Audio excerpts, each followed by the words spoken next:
रात का समय था। ठंडी हवा, शांत सड़कें और बीच बीच में कुत्तों का भौंकना। कानपुर के बाहरी इलाके में एक पुराना सरकारी क्वार्टर था, नंबर 17B। वो मकान पिछले 8 सालों से खाली पड़ा था। कहते थे वहां कोई है जो रात में दीवारों के पार से आवाजें देता है। कहानी की नायिका रिया चौहान थी, 22 साल की कॉलेज स्टूडेंट। उसका प्रोजेक्ट अर्बन एबंडोनमेंट पर था, यानी वो शहर के छोड़े हुए पुराने घरों की रिपोर्ट बनाती थी। रिया के साथ 2 दोस्त थे, आरव और नेहा। उन्होंने तय किया कि अगला स्टॉप होगा वही घर, 17B क्वार्टर। वो जगह बंद क्यों है? आरव ने पूछा। लोग कहते हैं वहां किसी के रोने की आवाज आती है दीवारों के अंदर से, रिया ने मुस्कुराते हुए कहा। तो चलो देखते हैं आज कौन रो रहा है, आरव ने मजाक उड़ाया। रात के 11 बजे तीनों उस मकान के सामने पहुंचे। लोहे का गेट आधा टूटा हुआ था। अंदर घुसते ही मिट्टी की गंध और पुरानी दीवारों पर उगी काई महसूस हो रही थी।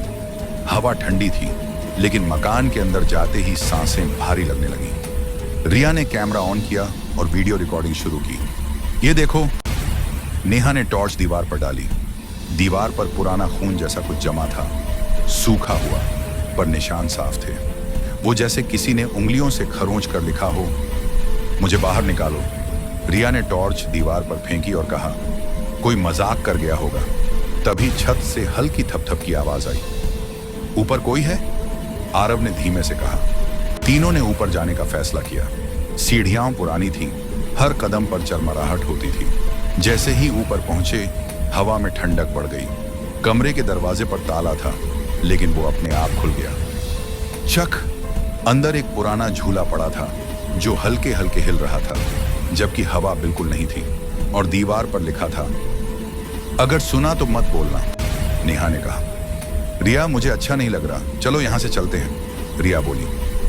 बस थोड़ा और शूट करते हैं। कैमरा चालू था। अचानक कैमरे की स्क्रीन ब्लैक हो गई, फिर वापस आई और उसमें एक परछाई दिखी। वो परछाई ठीक रिया के पीछे थी, जबकि पीछे कोई नहीं था। आरव ने चिल्लाकर कहा, रिया पीछे देखो। रिया पलटी, लेकिन वहां कुछ नहीं था। फिर एक धीमी सी आवाज आई, तुम्हें नहीं आना चाहिए था। वो आवाज न तो मर्द की थी न औरत की, जैसे किसी ने गले में फंसी सांसों से बोला हो। भय के बीच रिया को एक पुरानी फाइल मिली, सरकार record 17B quarters case. File में लिखा था, साल 1997 में यहां रहने वाली महिला मीना वर्मा ने अपने बच्चे के साथ आत्महत्या की थी। कारण, पति की हत्या के इल्जाम में उसे मानसिक रूप से प्रताड़ित किया गया। रिया धीरे धीरे पन्ने पलट रही थी। अंतिम पेज पर लिखा था, उसकी लाश दीवार के अंदर मिली थी। रिया ने कांपते हुए पूछा, मतलब अंदर से दीवार तोड़ी गई थी? आरव ने सिर हिलाया। और शायद उसी दीवार से आवाजें आती हैं। वो नीचे गए और वही दीवार देखी जिस पर लिखा था, मुझे बाहर निकालो। रिया बोली, यही वो दीवार है। आरव ने टॉर्च लगाई। दीवार में कुछ हिलता हुआ सा दिख रहा था, जैसे अंदर हवा चल रही हो। अचानक दीवार के बीच से धीरे धीरे उंगलियों के निशान बाहर उभरने लगे। नेहा चीख पड़ी, रिया चलो यहां से। लेकिन रिया कैमरा नहीं छोड़ रही थी। दीवार अब अंदर से धक धक कर रही थी, जैसे कोई जिंदा चीज बाहर आने की कोशिश कर रही हो। हमें बचाओ, वो वही आवाज थी, लेकिन इस बार बहुत पास से। अचानक बिजली चली गई, चारों ओर सन्नाटा। सिर्फ रिया के कैमरे की लाल रिकॉर्डिंग लाइट जल रही थी। 1 सेकंड के लिए दीवार फटी और उसमें से एक सूखी काली हाथ बाहर आया। उसने नेहा की गर्दन पकड़ ली। आरव ने कोशिश की छुड़ाने की, लेकिन वो हाथ दीवार के अंदर खींच गया। नेहा की चीख सुनाई दी, फिर सब शांत। रिया और आरव बुरी तरह कांपते हुए भागे, लेकिन जैसे जैसे बाहर का दरवाजा पास आता गया, दरवाजा और दूर होता गया। वो भाग रहे थे, लेकिन दरवाजा वहीं था।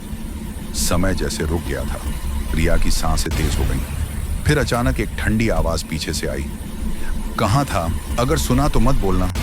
रिया ने मुड़कर देखा। वही औरत आधे जले चेहरे के साथ दीवार के बीच खड़ी थी। उसकी आंखें सफेद थीं और हाथों से खून टपक रहा था। उसने रिया के कान के पास झुककर कहा, अब तुम भी यहीं रहो। अगली सुबह पुलिस को उस घर के बाहर सिर्फ एक कैमरा मिला। उसमें आखिरी रिकॉर्डिंग में बस इतना ही दिखा, रिया कैमरे की तरफ भागती हुई चीखती है और पीछे दीवार में 3 लोगों की परछाइयां धीरे धीरे गायब हो जाती हैं। अब हर रात उस घर की दीवार से हल्की सी आवाज आती है, मुझे बाहर निकालो, और जो भी वो सुन लेता है वो भी कभी बाहर नहीं आता।